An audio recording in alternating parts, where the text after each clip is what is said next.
Class students, आज हम human I and the colourful world physics के यूनिट का आखिरी टॉपिक पढ़ने जा रहे हैं। वो है स्कैटरिंग ऑफ लाइट। चलिए शुरू करते हैं। स्कैटरिंग ऑफ लाइट मतलब कि जब वाइट लाइट या सनलाइट ऑब्जेक्ट्स पे गिरती है तो वो उसको बिखेर देता है into different direction. It's known as scattering of light, means to throw light in various random directions. Light के पाथ में जो भी ऑब्जेक्ट आएगा, चाहे वो छोटे से छोटा पार्टिकल होगा या कोई बड़ा ऑब्जेक्ट होगा, तो वो जब लाइट उस पर गिरती है तो वो स्कैटर हो जाती है, बिखर जाती है। तो इस वजह से हम अपने इर्द गिर्द इन्वायरमेंट में चीज़ों को देख पाते हैं। तो इसके साथ साथ भी इन्वायरमेंट में और भी कुछ इफेक्ट्स होते हैं स्कैटरिंग की वजह से। चलिए वो हम देखते हैं क्या क्या होता है। जैसे सबसे पहला टेंडल इफेक्ट है। टेंडल इफेक्ट जो है 1859 में टेंडल ने डिस्कवर किया था। उसने क्या किया था, उसने एक क्लियर लिक्विड में उसने छोटे छोटे पार्टिकल्स को हल करके उसके बीच से वाइट लाइट को पास कराई थी। तो उसने देखा था कि सबसे ज़्यादा लाइट जो उस लिक्विड से बाहर आई थी वो सबसे ज़्यादा उसमें से जो है ब्लू कलर स्कैटर हुआ था और रेड सबसे कम स्कैटर हुआ था। तो यहाँ से हमने वाइट लाइट भेजी तो उस लिक्विड के अंदर उन पार्टिकल वजह से वो स्कैटर हो गई और बाहर हमें ज़्यादा ब्लू कलर नज़र आया और थोड़ा सा वाइट रेड कलर भी हमें नज़र आया था। तो इसने इस इफेक्ट का नाम दिया था टिंडल इफेक्ट।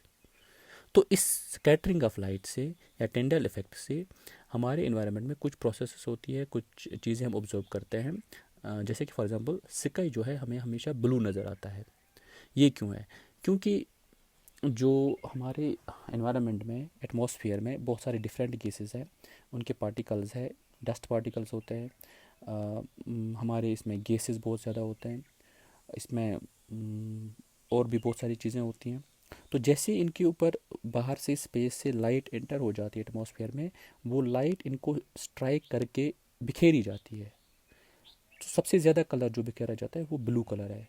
तो ऑब्वियसली हमें ब्लू कलर ऊपर आसमान जो है ब्लू कलर की शक्ल में नज़र आता है, क्योंकि ब्लू कलर जो है सबसे ज़्यादा स्कैटर किया जाता है। इसकी शॉर्टर वेवलेंथ होती है as compare to other components of white light. तो यही सबसे ज़्यादा स्कैटर की जाती है और रेड सबसे कम स्कैटर की जाती है।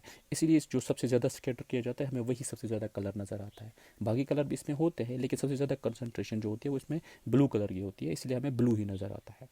तो ये देखा जाता है कि ब्लू जो है वो रेड से 10 टाइम्स ज़्यादा स्कैटर किया जाता है, इसीलिए हमें ऊपर ब्लू कलर नज़र आता है। अगर अर्थ के ऊपर कोई एटमॉस्फेयर नहीं होता तो हमें कोई ब्लू कलर, कोई आसमान नज़र नहीं आता। सारे का सारा हमें जो है स्कैटरिंग ऑफ लाइट ही नहीं होती, हम चीज़ों को ऑब्जर्व नहीं कर पाते, तो हमें सब का सारा इर्द गिर्द जो है ब्लैक नज़र आता, डार्क नज़र आता। जैसे कि आउटर स्पेस में जब हम स्पेस से बाहर जाते हैं, यानी एस्ट्रोनॉट्स जो है वो मून पे गए हैं या वो स्पेस में हैं, तो वो जब नीचे अपने इर्द गिर्द देखते हैं तो उनको सारा जो है ब्लैक नज़र आता है, क्योंकि वहाँ पे किसी भी तरह की कोई स्कैटरिंग नहीं होती, कोई एटमॉस्फेयर नहीं है, तो उस वजह से कोई कलर नज़र नहीं आता है और तो पूरे का पूरा डार्क नज़र आता है। ये था कि स्काई हमें क्यों ब्लू नज़र आता है। It is due to the scattering of light और सबसे ज़्यादा ब्लू कलर स्कैटर होता है। दूसरा, सन जो है सनराइज़ और सनसेट के टाइम पे हमें रेडिश नज़र आता है।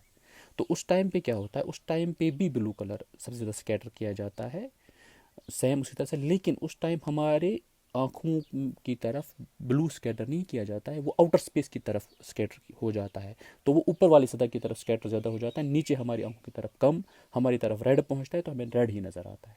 हालांकि स्कैटरिंग होती है, ब्लू ज़्यादा स्कैटर किया जाता है, रेड कम स्कैटर होता है, लेकिन जो ब्लू है वो आउटर स्पेस की तरफ ज़्यादा स्कैटर किया जाता है, हमारी अर्थ की तरफ, हमारी आंखों की तरफ कम पहुंचता है, तो हमें इसलिए ब्लू नज़र नहीं आता। उस टाइम रेड हमारी आंखों तक पहुंचता है और हमें रेड ही नज़र आ जाता है। This is because during sunset and sun most of the blue light is scattered out and away from our sight, leaving behind mainly red colour in the sunlight beam that reaches our eye. इसीलिए हमें उस time sunrise और sunset के time पे reddish नज़र आता है। Sun appears white when it is overhead. तो जब दिन के 12 बजे हमारे सिर के ऊपर बराबर आफताब होता है, सूरज होता है, तो उस टाइम हमें पूरा वाइट नज़र आता है। वो क्यों? उस टाइम ये जो होता है कि उस टाइम हर कोई कलर इक्वली स्कैटर किया जाता है। जब हर कोई कलर इक्वली अमाउंट में स्कैटर किया जाता है तो उस टाइम हमें हमारा रिजल्ट वाइट नज़र आ जाता है। तो when the sun is overhead यानी during noon, then the light coming from the sun has to travel relatively shorter distance। उस टाइम इसको कम से कम फासला तय करना होता है थ्रू द एटमॉस्फेयर, तो हम तक पहुंचने के लिए। तो उस स्टेज पे लाइट जो है हर कोई कंपोनेंट है, चाहे वो उसका कोई भी कलर हो, वो इक्वली राइट प्रोपोर्शन में, हर किसी इक्वल प्रोपोर्शन में स्कैटर किया जाता है, तो हमें विद द रिज़ल्ट जो है चीज़ वाइट नज़र आती है। तो दिन के 12 बजे हमें इसीलिए सूरज वाइट नज़र आता है।